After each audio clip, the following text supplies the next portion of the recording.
I'm Josh Voigt. I'm in studio today with Dean Soash. Dean's running for mayor. Welcome. Thank you. So, what I want to do to start off with is get to know a little bit more about you as a candidate. Okay. So, how long have you lived in Waverley? I've lived in Waverley since 1956 when my wife and I got married. Okay, so you've been around for quite a while. I've been around, I tell people, almost long enough to be a native. Okay, and what made you, I guess, how long have you been getting involved with the community? I've been involved for, my gosh, they're back in the 70s in some form or another. My son was in Boy Scouts and I started hanging around. He was having trouble at the meetings and if you're going to hang around, you just well help. And so I was involved with them. First Economic Development Commission came along in the mid-'80s. Evelyn Rothy was mayor, and I was fortunate enough to serve on that commission or that group for one term of a couple of years. And when I got done, she says, I have a place for you. If you're interested on planning and zoning. So I served 18 years on that, was involved with the chamber and various things. Okay. So you've been involved with the chamber for a little bit at least? Yeah. Okay. Yep. Okay. Now, what do you think is unique about you that qualifies you for the position of mayor? I have capabilities of listening to the public, and I tell people broad shoulders that I hopefully can support whatever comes my way and be able to deal with it. So. Okay. Now, what made you decide to want to run for mayor? I've been approached by various people over the past 2 or 3 years that because I've been active at council meetings, city council meetings, would speak out and somehow they picked up that maybe you ought to be in a public office. I hadn't planned necessarily to run for mayor, but when spousal approval came, that's all that was left. So you had to wait for the spousal approval. I had to wait for spousal approval, even though we talked about it off and on for 3 or 4 years, so the support from the general public has been unbelievable. Okay. Okay. Now, what, if anything, comes to mind as something that you would want to immediately address as mayor of Waverley? Transparency is one thing. The Green Bridge, if virtually everyone knows about the Green Bridge, if I can succeed to get some money in the upcoming budget for that, would immediately form a citizens group to assist the council in making a decision on what to do. So the first step is to get some funds approved in the budget and then work from there. But there just needs to be more transparency in all of the city functions, government. Okay. Now I was going to come back to this a little bit later, but to touch on the controversial, you mentioned the Green Bridge. Mm-hmm. What suggestions would you have as to what should be done moving forward with that project? It's going to be up to citizens, as far as I'm concerned, to make, because there was a citizens group early on in the early 2000s, of which I was a part of that group, and the decision was made at that time to replace it. The neighbor to the bridge succeeded in having the option of repair, which council rejected last spring, and from there it's kind of been really up in the air as to what's going to happen. But it'll soon be 3 years in February that it's been closed, and good percentage of the people miss it.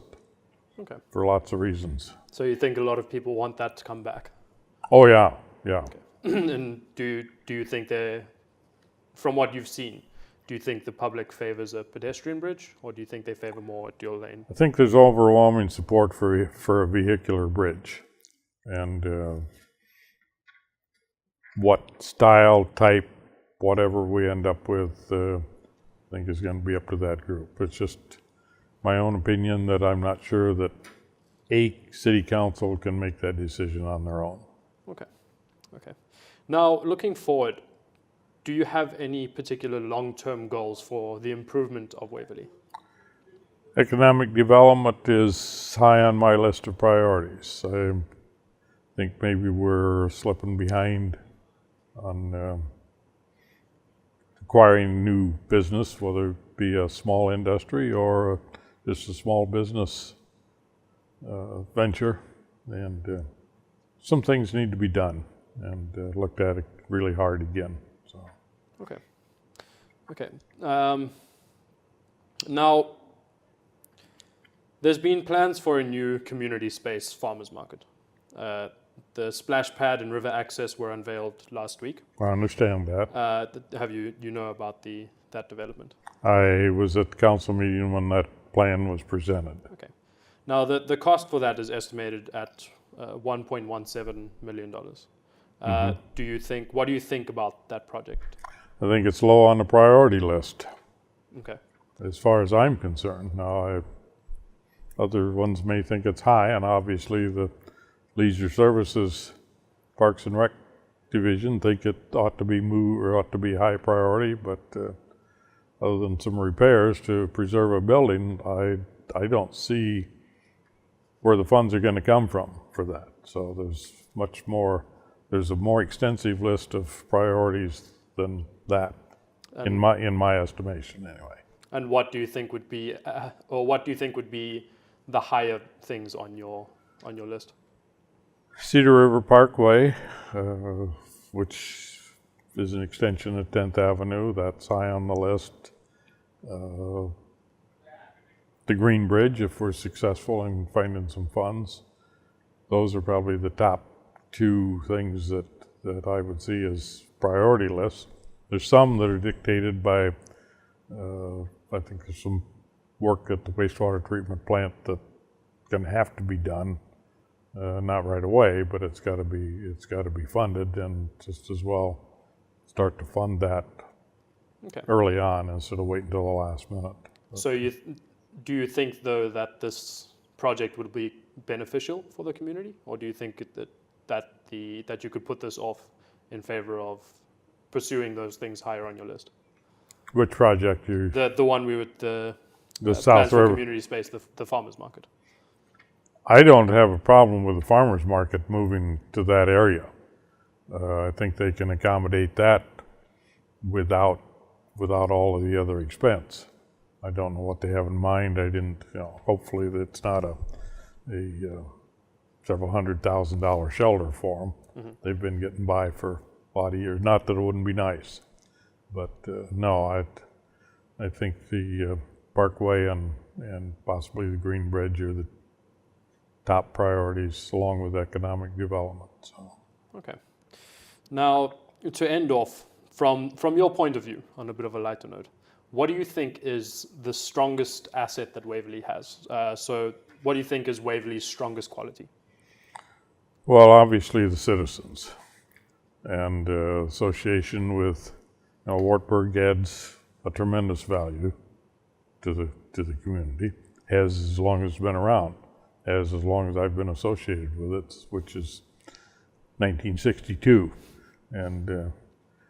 But citizens, our education system as a whole, and in fact, I just read in the paper before I came up that between Wartburg and the community school district, which we rank pretty high on the education system. So. Okay, so you'd say that what the prized possession of Waverley would be the citizens, in your view? Oh yeah. Okay.